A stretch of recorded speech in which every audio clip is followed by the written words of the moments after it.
Right there, crash. What happened? Why did that happen? The pin was missing. The hub was still in the wheel. The nut was still on the hub. So what happened?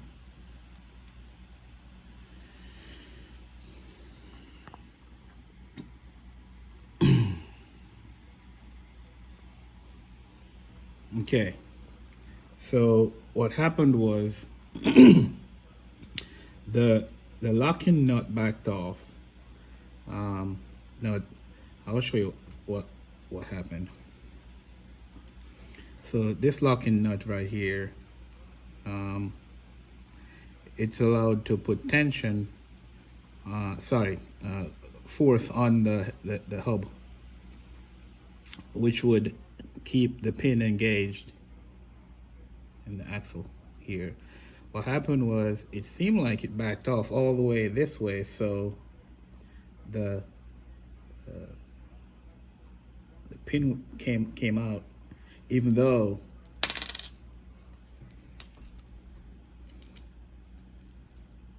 the nut was all the way in, it still could come out. So this is a design flaw, sorry, with the hot racing design.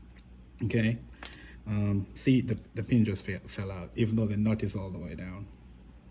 Now, I have a design here, BAS design that was sent to me by one of the fellow Savagers on the group site. He wanted me to review this design compared to the hot racing. So he sent it to me. I got it this morning. The plan is to just show some pictures of the differences, comparison with the hot racing design. And I'm gonna run it on one of my trucks and see if they hold up. This design has a very unique feature. This let's call this the locking nuts or whatever. We don't have a name for this yet.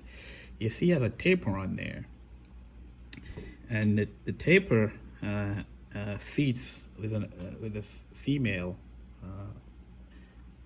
form inside this hub.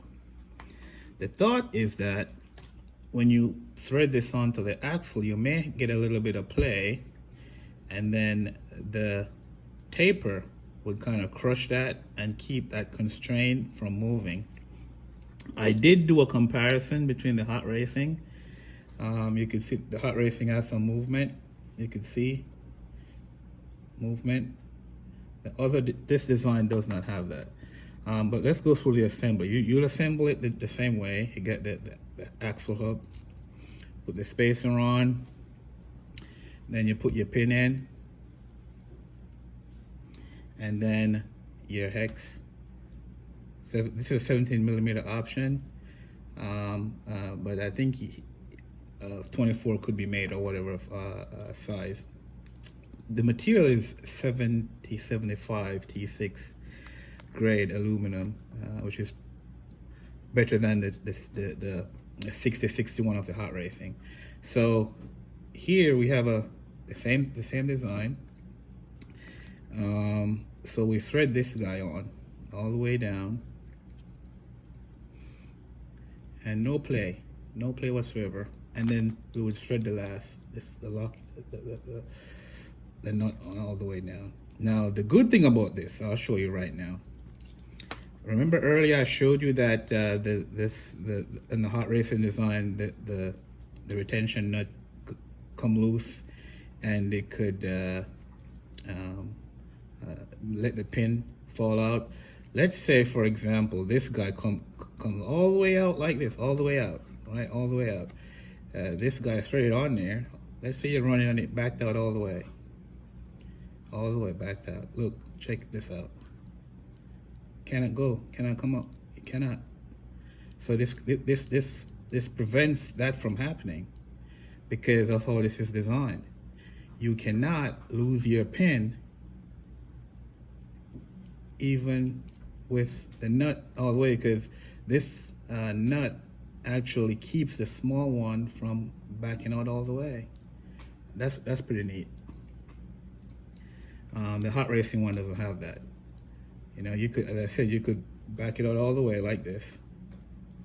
You know, it will not go. If this guy is all the way in, that nut has nowhere to go.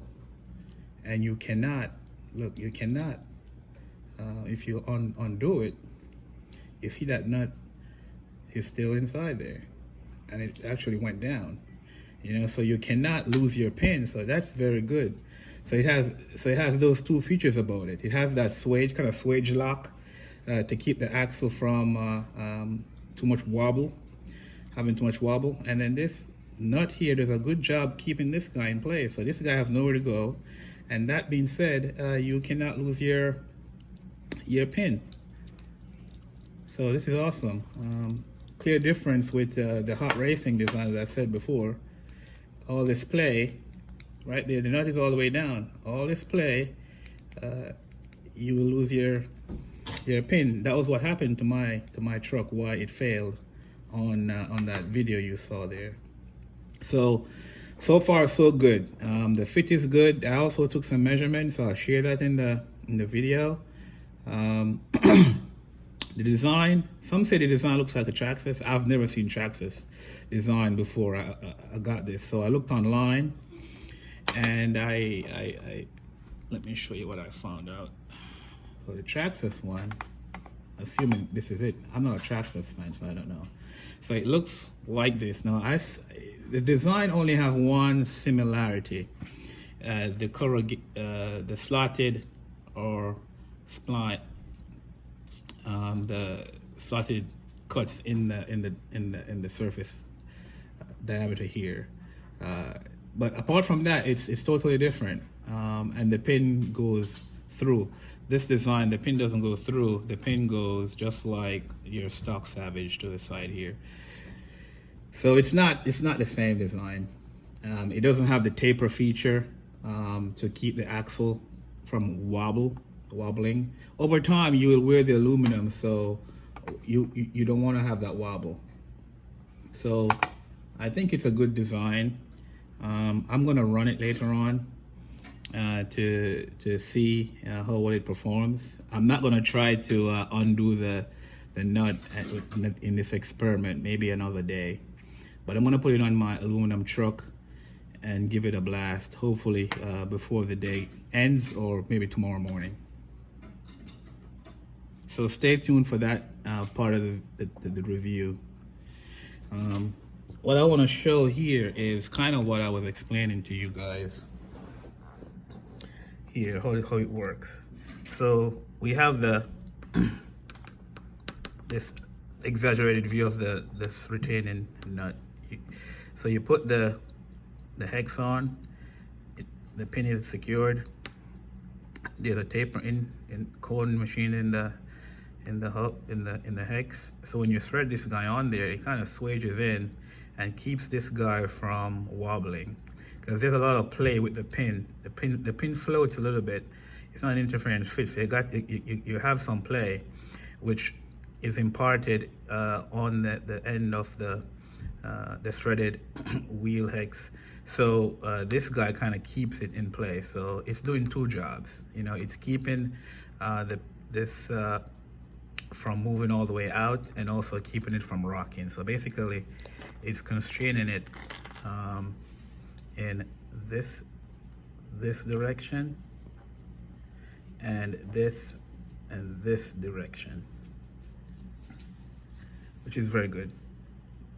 So I'll be running this, as I said before, get more running experience with it, and then hopefully you guys could give it a try. I think the posting of this component, I think it's like for 40 bucks. Brett is trying to work on a better cost based on volumes, but these hot racing cost us 38 bucks before tax. So that will probably be a good starting point to have these, and the quality is way nice. Again, it's higher grade aluminum, so they should hold up longer than these hot racing. Stay tuned for part 2.